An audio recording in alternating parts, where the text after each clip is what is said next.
Subscribe करंतु एबे आम चैनल को आउ प्रेस करंतु बेल आइकन को जहा द्वारा लेटेस्ट वीडियो नोटिफिकेशन आपण माननकु सर्वप्रथमे मिल जिवो। नमस्कार बंधुगण आपण माननकु आम यूट्यूब चैनल को स्वागत।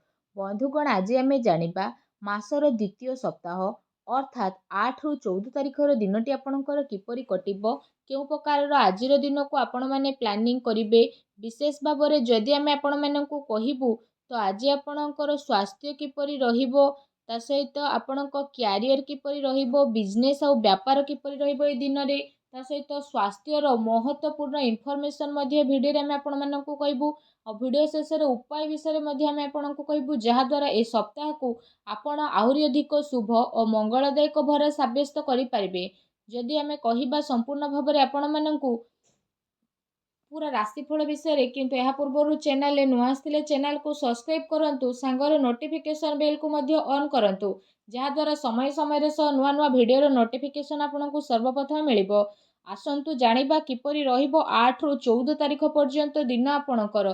जदि सबुठारु प्रथमे कहबा कि कोन ए दिन रे आपनको पई विशेष भाबरे पॉजिटिव रहिबा पई जाउची जदि आमे आपण माननकु कहबु ए समय अवधि रे आपणकर विशेष भाबरे वित्तीय स्थिति रे काफी सुधार आसी जिवो। किछि नुआ आरंभ करिबा पई ए दिन आपणक पई बहुत ही भलो रहिबो आ अनुकूल रहिबो। आपणकर परिश्रम आ प्रयास द्वारा ए सेकेंड वीक रे आपणक सामना रे सफलता मिलिबो। विवाह योग्य लोकंक पई कोनोसी भलो संपर्क आसी पारे बा कथावार्ता मध्य घरे आपणकर होई पारे। एहा सहित समाज एवं संपर्कियंक सहित आपणकर प्रभावशाली व्यक्तित्व आउ सरल स्वभाव कारणरू आपणकर मान प्रतिष्ठा बनिकी रहिबो।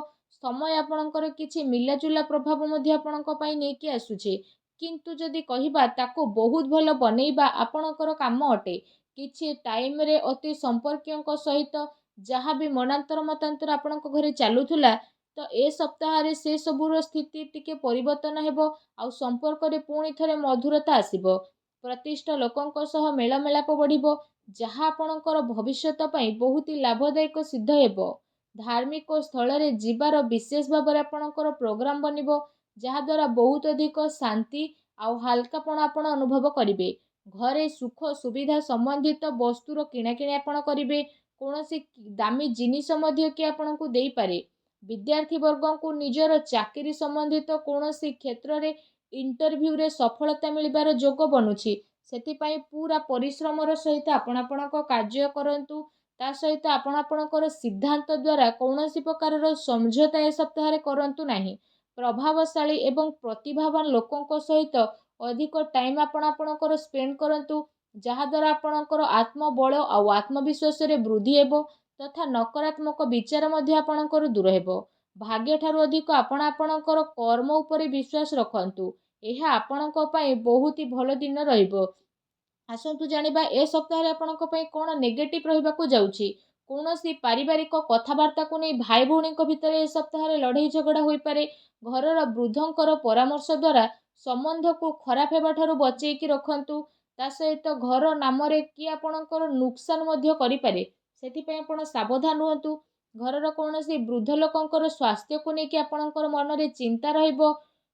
दूर जगह को जीवाक मध्य आपणकु पड़ी पारे ता सहित आपणकु आपणकर स्वभाव रे इगो को खत्म मध्य करबाकू पड़िबो जहा द्वारा प्रॉब्लम सबुर शीघ्र समाधान होई जिवो। कोनोसी भी योजना उपरे कार्य करिबा पूर्वरु ता उपरे भलो भाबरे विचार करिबार आवश्यकता रहिछि। कोनोसी दुखद समाचार मिलिबा कारणरू मन रे आपणकर उदासी आ नकारात्मक विचार मध्य आसीबो किंतु जदि कहबा आपण शीघ्र ही से सबुरु बाहर को बाहरिबे। विद्यार्थी वर्ग पाठ पढ़ार अपेक्षा फालतू भूल बुझामणा रे अधिक ध्यान देबे आ निजर महत्वपूर्ण कार्य को बहुत ही अधिक संभाळिकी मध्य रखिबे। काहेकि ना जदि आमे कहिबा जदि किछि भूल करिबे आगो को आपणक पई भूल होई जिवो। घरे छोट छोट कथा रे अकारण रे चिंता आपणकर उत्पन्न हेबो तेणु अधिक क्रोध ठारू आपण दूरेई कि रुहंतु।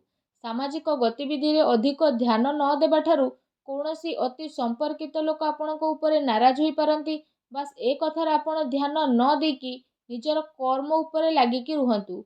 घरर वरिष्ठ लोकंकर मान सम्मान आपण अवश्य करंतु। ता सहित जदि सप्ताहर लव लाइफ विषय कहिबा तो जीवन साथींकर भावनार आपण सम्मान करंतु। एहा द्वारा आपणकर संबंध आहुरी अधिक मजबूत हेबो। ପ୍ରେମ ସମ୍ବନ୍ଧ ଆପଣଙ୍କର ମର୍ଯ୍ୟାଦାପୂର୍ଣ୍ଣ ରହିବ। କୌଣସି ବିପରୀତ ଲିଙ୍ଗୀ ବ୍ୟକ୍ତିଙ୍କ ସହ ମିଶିବା ଦ୍ୱାରା ଆପଣଙ୍କୁ ଆଶ୍ଚର୍ଯ୍ୟଜନକ ପ୍ରସନ୍ନତା ମଧ୍ୟ ଅନୁଭବ ହେବ। ଘର ପରିବାରର ବାତାବରଣ ଆପଣଙ୍କର ବହୁତ ହି ସୁଖଦପୂର୍ଣ୍ଣ ରହିବ। ପତି ପତ୍ନୀଙ୍କ ଆପୋଷିକ ସହଯୋଗ ଘରେ ଆପଣଙ୍କର ସୁଖ ଶାନ୍ତି ରଖିବ। ପ୍ରେମ ସମ୍ବନ୍ଧରେ ଆଗକୁ ଆସୁଥିବା ଟାଇମ୍ରେ ଆପଣଙ୍କର ବିବାହରେ ପ୍ରଣୀତ ହେବାର ପୂର୍ଣ୍ଣ ରୂପରେ ଯୋଗ ବନୁଛି। ଜୀବନ ସାଥୀଙ୍କର ବିଶେଷ ଭାବରେ ଆପଣଙ୍କୁ ଆପଣଙ୍କ କାର୍ଯ୍ୟରେ ପୂର୍ଣ୍ଣ ରୂପରେ ସହଯୋଗ ପ୍ରାପ୍ତ ହେବ ତଥା ଘରେ ମଧ୍ୟ ଆପଣଙ୍କର ସକାରାତ୍ମକ ବାତାବରଣ ବନିକି ରହିବ। ଏହା ସହିତ ଯଦି କହିବା ନିଜର ବ୍ୟସ୍ତତା ଭିତରେ କିଛି ଟାଇମ୍ ଆପଣ ଆପଣଙ୍କ ପରିବାରର ପିଲାଙ୍କ ସହ ବାହାର କରିବାର ଅତି ଆବଶ୍ୟକତା ରହିଛି। ଏହାଦ୍ୱାରା ପରିବାରରେ ଆପଣଙ୍କର ରେସ୍ପେକ୍ଟ ଆହୁରି ଅଧିକ ବଢ଼ିଯିବ। ଆସନ୍ତୁ ଜାଣିବା ଏ ଦିନରେ ଆପଣଙ୍କର ବ୍ୟବସାୟ ଓ କ୍ୟାରିୟର କିପରି ରହିବ।